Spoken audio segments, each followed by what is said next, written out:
Ya hemos dicho que la próxima semana, en la conferencia matutina del presidente, vamos a presentar elementos sobre el cambio de modalidad de las medidas de prevención. Entonces,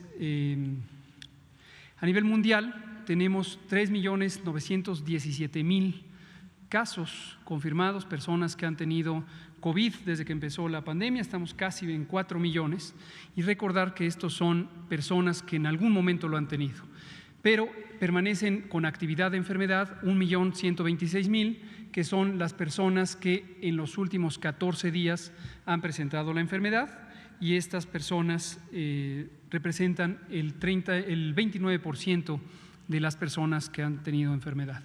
7% es la mortalidad acumulada, la letalidad, es decir, la proporción de personas que teniendo COVID desafortunadamente han perdido la vida. Y en la distribución regional a nivel del mundo claramente está en disminución en la región europea, pero permanece con una importante representación el continente americano. Asimismo, que ya lo empezamos a mencionar desde hace algunos días, la zona del Mediterráneo Oriental, que es la zona de Asia que está hasta el extremo oriental del mar Mediterráneo, los países árabes principalmente, están cada vez más con actividad y representando una proporción mayor de la epidemia en el mundo. Lo esperable es que esto seguirá creciendo por varias semanas más, en tanto que irá disminuyendo en Europa. La siguiente, por favor.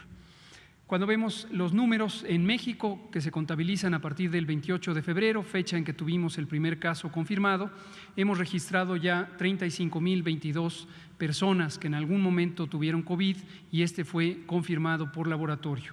Sin embargo, 8.457 de estas personas lo han tenido en los últimos 14 días y lo consideramos, por lo tanto, las personas que en este momento tienen capacidad de contagiar y tienen enfermedad activa. Muy desafortunadamente, 3.465 personas han perdido la vida directamente por COVID y sus complicaciones, siendo la de mayor frecuencia la insuficiencia respiratoria, el daño pulmonar agudo, que es el condicionante más frecuente de muerte. 130.956 han sido estudiadas, esto quiere decir personas que en su momento fueron consideradas como casos sospechosos, personas que tenían los síntomas de COVID, fueron estudiadas con pruebas de laboratorio y resultaron 75.955 de ellas negativas y 35.022 son las que resultaron positivas. Permanecen todavía en estudio casi 20.000 personas, como conocen bien. Esta cifra cambia día a día porque se permanece con las personas que han sido nuevamente identificadas por primera vez como casos sospechosos y que permanecen por un par de días en periodo de estudio. La siguiente, por favor. En nuestro mapa de casos acumulados, solamente el estado de Colima ha tenido menos de 100 casos o hasta 100 casos, pero todos los demás han tenido más de 100 casos, en algunas situaciones como en la Ciudad de México, varias millares de casos, lo que corresponde por un lado con la actividad de la enfermedad y por el otro lado con la población. Y en la siguiente diapositiva lo podemos ver en una gráfica de columnas que nos muestra claramente los números. Ahí está la Ciudad de México con casi 10.000, 9.737 casos, seguida de un poco más de 5.000 casos en la región metropolitana del Valle de México, en lo que ocupa a los municipios conurbados del Estado de México. Y en el orden se preserva lo que hemos comentado: Baja California, Tabasco, Sinaloa, y Veracruz ya supera en casos acumulados a Quintana Roo, que como veremos en unos minutos se encuentra ya en una fase de estabilización de la epidemia o incluso en declive. La siguiente.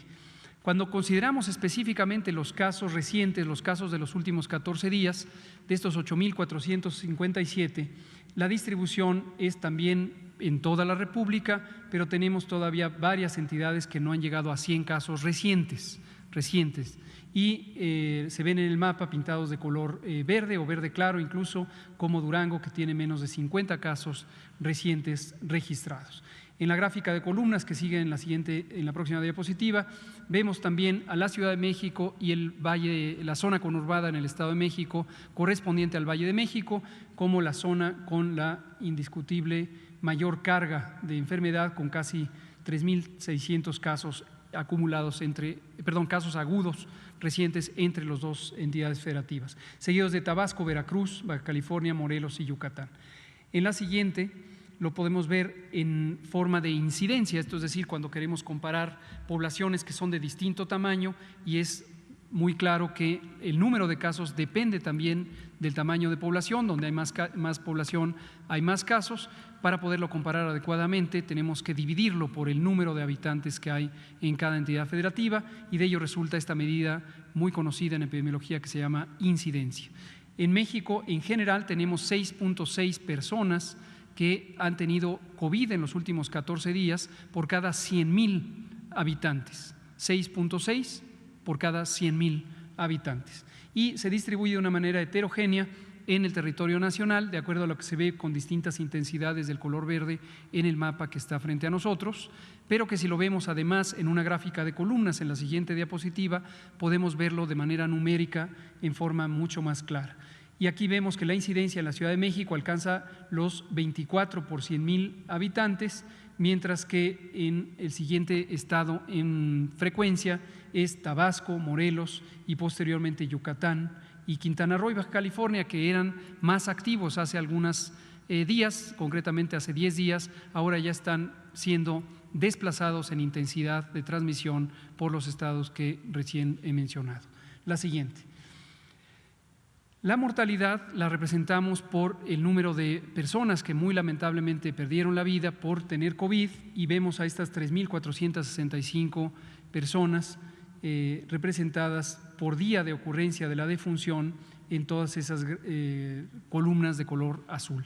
Asimismo, tenemos 247 defunciones que se encuentran en esta categoría de sospechosas, que ya explicábamos el viernes pasado cuando nos acompañó la jefa de gobierno de la Ciudad de México, cuál es el proceso de vigilancia epidemiológica y registro de la mortalidad asociada con COVID, y estos 247 defunciones están precisamente en ese estadio de documentación para verificar la causa de muerte. Algunas de ellas, sin duda, tendrán la prueba diagnóstica por laboratorio, y las que no serán parte de este proceso establecido desde el inicio, por un lado, desde el 13 de abril, para documentar en el certificado de defunción la probable defunción asociada con COVID como una de las causas codificables de muerte, utilizando los estándares de la Clasificación Internacional de Enfermedades que produce y coordina la Organización Mundial de la Salud, y también los procedimientos de dictaminación con base en la información clínico-epidemiológica y radiológica